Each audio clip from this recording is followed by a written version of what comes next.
ముద్రగడ పద్మనాభం చలో కత్తిపూడి పేరుతో సభను ఏర్పాటు చేశారు. ఈ నెల 31న కత్తిపూడిలో సభ నిర్వహించబోతున్నారు. ముద్రగడ పిలుపుతో తూర్పుగోదావరి జిల్లా పోలీసులు అలర్ట్ అయ్యారు.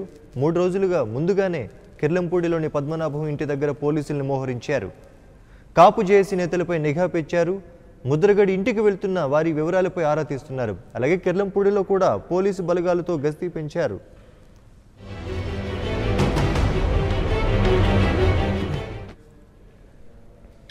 పోలీసు శాఖ అనుమతి లేకుండా బహిరంగ సభలు నిర్వహిస్తే చర్యలు తప్పవంటున్నారు తూర్పుగోదావరి జిల్లా ఎస్పీ విశాల్ గున్ని.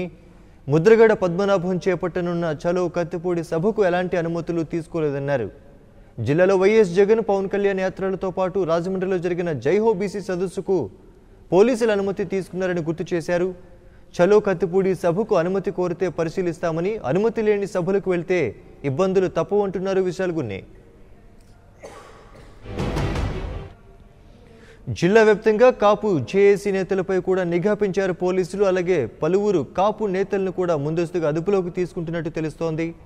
ఇప్పటికే కొందరు నేతల్ని పోలీస్ స్టేషన్కు పిలిపించినట్లు సమాచారం. మఫ్టీలో పోలీసులు కూడా కాపు నేతల కదలికల్ని గమనిస్తున్నారట. గత అనుభవాల దృష్ట్యా శాంతి భద్రతలకు విఘాతం కలగకుండా ముందస్తు చర్యలు తీసుకుంటున్నట్టు తెలియజెబుతున్నారు పోలీసులు.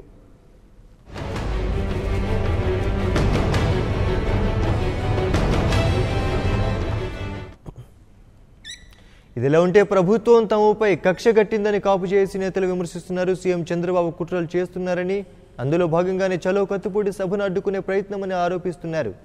కాపు నేతల్ని ముందస్తు అరెస్టు చేయాల్సిన అవసరం ఏమొచ్చిందని ప్రశ్నిస్తున్నారు. అరెస్టులు చేసినంత మాత్రాన ఈ సభ ఆగదన్నారు. కిర్లంపూడిలో భారీగా పోలీసుల్ని మోహరించడంతో ఏ క్షణాన్ని ఏం జరుగుతుందనే టెన్షన్ వాతావరణం కనిపిస్తోంది.